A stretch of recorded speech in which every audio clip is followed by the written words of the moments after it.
अल्हम्दुलिल्लाह नहमदुहु व नस्तईनुहु व नस्तगफिरुहु व नु'मिनु बिही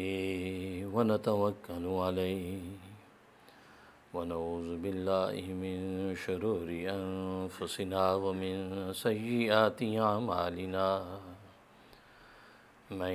यहदिहिल्लाहु फला मुदिल्ल लहु व मन युद्लिलहु फला हादिय लहु व नशहदु अल्ला इलाहा इल्लल्लाहु वहदहु ला शरीक लहु व ला नज़ीर लहु व ला मिस्ल लहु व ला मिसाल लहु व नशहदु अन्न सय्यदना व सनदना व शफ़ीअना व शफ़ी अमरिना व हबीबना व हबीब रब्बिना व मौलाना मुहम्मदन अब्दुहु व रसूलुहु अरसलहुल्लाहु इला काफ़तिल लिन्नासि बशीरन व नज़ीरा व दाइयन इलल्लाहि बिइज़्निहि व सिराजन मुनीरा अम्मा बअदु फ़अऊज़ु बिल्लाहि मिनश शैतानिर रजीम बिस्मिल्लाहिर रहमानिर रहीम या अय्युहल्लज़ीना आमनू कुतिबा अलैकुमुस्सियामु कमा कुतिबा अलल्लज़ीना मिन क़ब्लिकुम लअल्लकुम तत्तक़ून।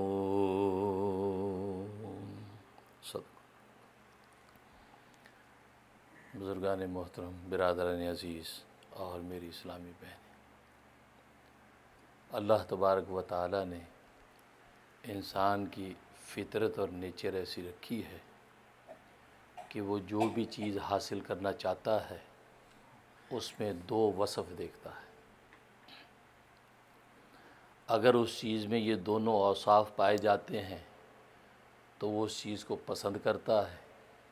और अगर ये दोनों औसाफ ना पाए जाएं या दोनों में कोई एक वसफ़ पाया जाए तो फिर उसको इख्तियार रहता है कि उसको कबूल करे या उसको रद्द कर दे। एक तो ये देखता है कि ज़ाहिरी एतबार से वो चीज़ ख़ूबसूरत हो, दीदा ज़ेब हो, उम्दा और अच्छी और आला नज़र आए, तो गोया कि ज़ाहिरी शक्ल व सूरत उस चीज़ के देखता है कि ये ख़ूबसूरत और दीदा ज़ेब है, उम्दा है, तो वो उस चीज़ की तरफ बढ़ता है ताकि उसको हासिल करे। और दूसरा, बातनी एतबार से वो चीज़ खरी हो, उम्दा और आला हो, खोटी ना हो, नकली ना हो, तो गोया कि ज़ाहिरी एतबार से वो ख़ूबसूरत और दीदा ज़ेब हो और बातनी एतबार से वो खरी और असली हो, नकली ना हो। जब ये दो वसफ़ किसी चीज़ के अंदर मौजूद होते हैं तो इंसान उस चीज़ को हासिल करता है, पसंद करता है। मसलन एक शख्स बाज़ार में ज़ेवर ख़रीदने जाता है, ज़ेवरात को देखता है, ज़ेवरात की ज़ाहिरी ख़ूबसूरती को देखता है और उसकी दीदा ज़ेबी को देखता है, उम्दगी को देखता है, उसकी तरफ बढ़ता है, उसको पसंद करता है। फिर उसकी बातनी कैफ़ियत को देखता है कि ये सोना खरा है, ये खोटा तो नहीं है, ये कितने कैरेट का सोना है, 24 कैरेट का है या 18 कैरेट का है या 12 कैरेट का है, तो उस एतबार से वो फ़ैसला करता है कि ये मेरे लेने के काबिल है या नहीं। अगर ज़ाहिरी एतबार से वो ज़ेवर बड़ा ख़ूबसूरत है, दीदा ज़ेब है, लेकिन जब उसने देखा और उसकी बातनी कैफ़ियत को देखा कि वो तो खोटा है, वो तो आर्टिफिशियल है, उस पे तो सोने का रंग हुआ है, सोना नहीं है, तो वो उसको पसंद नहीं करता कि नहीं, मुझे तो खरा और असली सोना चाहिए था, लिहाजा नहीं देता। इसी तरीके से कपड़ा ख़रीदने जाता है, फल ख़रीदने जाता है, तो गोया कि दुनिया की कोई भी चीज़ वो ख़रीदता है तो उसमें ये दोनों वसफ़ देखता है कि ज़ाहिरी एतबार से भी वो चीज़ उम्दा और ख़ूबसूरत हो और बातनी एतबार से भी वो खरी और आला हो, फिर उसको पसंद करता है। और ये उसूल सिर्फ़ आयान और जवाहिर में नहीं, सिर्फ़ चीज़ों में नहीं चलता, बल्कि इंसान के आमाल और अफ़ाल में भी चलता है। सिर्फ़ चीज़ों के अंदर ये चीज़ नहीं देखी जाती कि ये आला और उम्दा ज़ाहिर बातिन के एतबार से है या नहीं, बल्कि इंसान के आमाल व अफ़ाल और अखलाक उसके अंदर भी ये चीज़ देखी जाती है कि अगर एक शख्स ज़ाहिरी तौर पर आपके साथ इज़्ज़त और मोहब्बत का ताल्लुक़ रखता है, ज़ाहिरी एतबार से इज़्ज़त और मोहब्बत का इजहार करता है और आपको जब वो रिस्पॉन्स देता है, आपकी ताज़ीम करता है, तो बातनी एतबार से भी आप ये चाहते हैं कि दिल की सिंसिरिटी के साथ, दिल के खुलूस के साथ ये मेरी इज़्ज़त करता हो, दिल के खुलूस के साथ ये मुझसे मोहब्बत का इजहार करता हो। और अगर आपको पता चले कि ये ज़ाहिरी एतबार से तो ताज़ीम कर रहा है, लेकिन अंदर से ये मुनाफिक है, ये मुझसे मोहब्बत नहीं करता, अंदर से तो ये मेरी पीठ पे छुरा घोंपता है, बज़ाहिर बड़े एटिकेट शो करता है, ताज़ीम करता है, मोहब्बत का इजहार करता है, तो आपकी नज़र में उसकी इस ज़ाहिरी ताज़ीम की कोई हैसियत नहीं रहती। आप कहते हैं बेकार आदमी है, मुनाफिक आदमी है, ये ऐसी अच्छी अच्छी बातें करता है, लेकिन असल में ये मेरा दुश्मन है, मेरा बदखा है।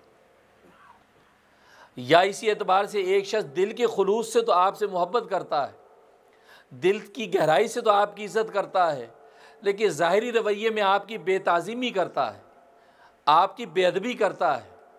आपके ऐसे अक़वाल व अफ़ाल ज़ाहिर करता है जिससे आपकी बेइज़्ज़ती हो, भरे मजमे में बेइज़्ज़ती हो और तन्हाई में बेइज़्ज़ती हो, तो आप उसके खुलूस को भी तस्लीम करने को तैयार नहीं हैं कि नहीं यार, सिर्फ दिल का खुलूस काफ़ी नहीं है, ज़ाहिरी तौर पर भी तो उसका इजहार होना चाहिए। तुम भरी मजलिस में मेरी बेइज़्ज़ती कर देते हो और मेरी दुश्मनी ज़ाहिर करते हो, मुझ पर टॉन्टिंग करते हो और इधर कहते हो कि नहीं मैं तुमसे बड़ी मोहब्बत करता हूँ, दिल की गहराइयों से मैं तुम्हें चाहता हूँ, नहीं मुझे तुम्हारी इस बात का एतबार नहीं। तो मालूम ये हुआ कि इंसान एक दूसरे के अफ़ाल व अखलाक में भी ये उसूल देखता है कि ज़ाहिरी एतबार से भी ताज़ीम और मोहब्बत हो और बातनी एतबार से भी पुरखुलूस अगर वो शख्स है, तो अब उसके अखलाक और उसके आमाल की आपकी नज़र में कीमत है। बिल्कुल इसी तरीके से यही उसूल अल्लाह तबारक व तआला का बंदों के बारे में है, इसलिए कि इंसान की फ़ितरत ये तो अल्लाह तबारक व तआला ने बनाई है, फ़ितरतुल्लाह अल्लती फ़तर नास अलैहा, अल्लाह की फ़ितरत कि जिस फ़ितरत पर अल्लाह तबारक व तआला ने इंसानों को पैदा किया है, इंसानों में अल्लाह तबारक व तआला ने अपनी फ़ितरत की छाप रखी है। तो इंसान की जो फ़ितरत है, यही फ़ितरत की छाप अल्लाह तबारक व तआला में भी है। अल्लाह तबारक व तआला उसी फ़ितरी उसूल के तहत यही चाहता है कि बंदा जब कोई अमल करता है, बंदा कोई जब इबादत करता है, तो उस इबादत की ज़ाहिरी शक्ल व सूरत भी कामिल और मुकम्मल होनी चाहिए और उसके अंदर इखलास और खुलूस भी मुकम्मल होना चाहिए।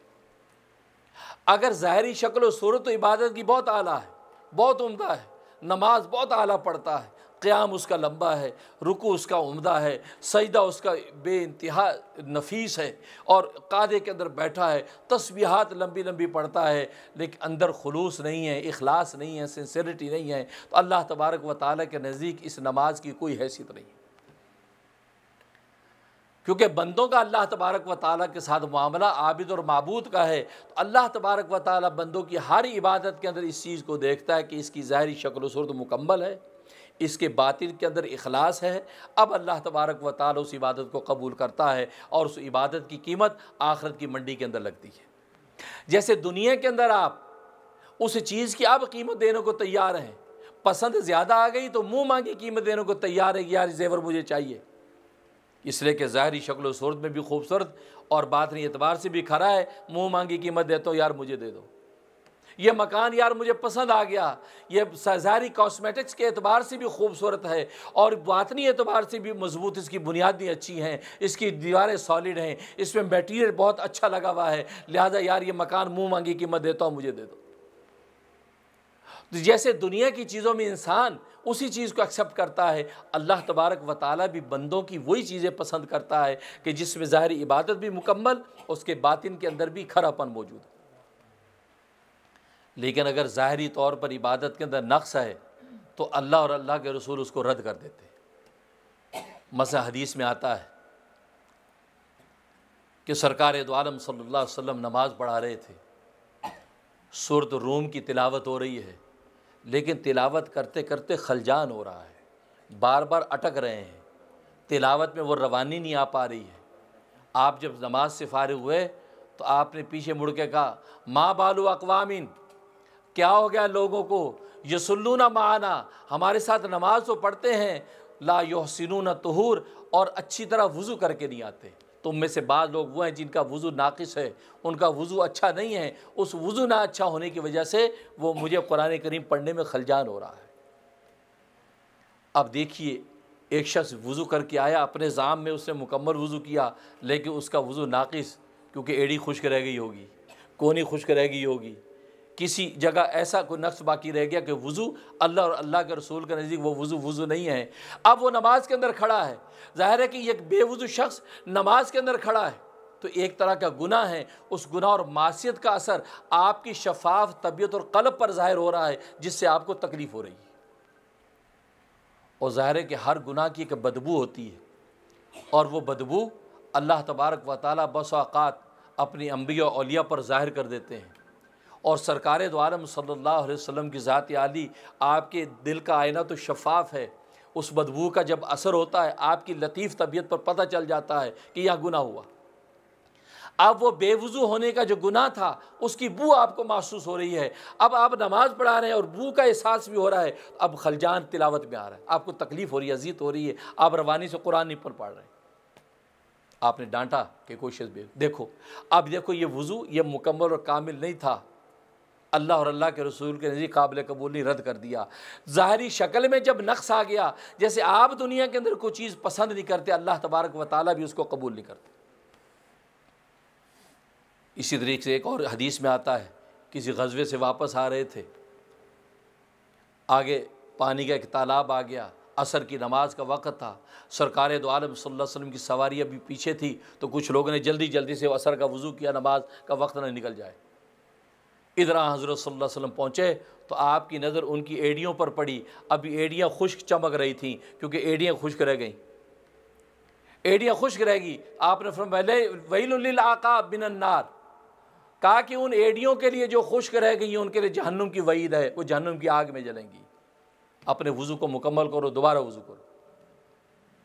अब वज़ू के अंदर नक्स रह गया, उसकी ज़ाहिरी शक्ल और सूरत में नक्स रह गया, अल्लाह और अल्लाह के रसूल ने उस वज़ू को कबूल नहीं किया। तो आज अगर एक शख्स वज़ू करके आता है और अपने ज़ाम में समझता है मैंने वज़ू पूरा कर लिया, और अगर उस वज़ू के अंदर नक्स रह गया तो उसकी नमाज नहीं हुई। इसलिए हदीस में फरमाया कि वज़ू अच्छी तरह करो, ahsan तरीके से वज़ू करो, क्योंकि वज़ू ये नमाज की कुंजी है, मिफ्ताह सलात है, नमाज की कुंजी है। अगर आपकी कुंजी सही होगी, उसके सारे दंदाने मुकम्मल होंगे, अब आपका ताला खुलेगा। अगर एक भी दंदाने में थोड़ा बहुत फ़र्क हो जाए तो ताला नहीं खुलेगा। आपने जल्दी से वज़ू कर लिया, पहुँच गए, पता चले एड़ी खुश्क रह गई, मसा सही नहीं हुआ, कोनी तो ही कोनी आखिर में खुश्क रहेगी, एक बाल बराबर खुश रह गया, आपकी नमाज ज़ाया होगी, नमाज नहीं हुई। क्योंकि ये तो मुफ्ताह सलात थी, आपने कुंजी के दंदाने सही बनाए नहीं हैं, उसकी शेप सही बनी नहीं है। आज कुंजी बनाने वाले कुंजियाँ बनाते हैं, बज़ाहिर सब तालों की कुंजियाँ एक जैसी लगती हैं, लेकिन जब खोलने लगते हैं ताला नहीं खुलता। मालूम है कि उसके दंदानों के अंदर कोई ऐसा फ़र्क मौजूद है कि जिसकी वजह से ये कुंजी इस ताले को नहीं उस ताले को लगी। तो आपने नमाज के अंदर वज़ू के अंदर एक बाल बराबर भी खुश्क रह गया तो नतीजा ये हो कि अल्लाह तबारक व तआला की नमाज कबूल नहीं। इसलिए वज़ू अच्छी तरह करें। तो हज़रत सल्लल्लाहु अलैहि वसल्लम उस वज़ू को कबूल नहीं किया। और एक दूसरी हदीस में आता है, सरकार दो आलम सल्लल्लाहु अलैहि वसल्लम मस्जिद के कोने में बैठे हैं, और सही बुखारी और मुस्लिम की हदीस है, एक शख्स आया और आके उसने नमाज़ पढ़ी, नमाज जल्दी जल्दी नमाज़ पढ़ के आके आपको सलाम किया, अस्सलाम वालेकुम। आपने फरमाया वालेकुम सलाम, सलाम का जवाब दिया, और फरमाया कि इरजा फसल्ले, इरजा फसल्ले फ़इन्नका लम तुसल्ली, जा लौट जा, तूने नमाज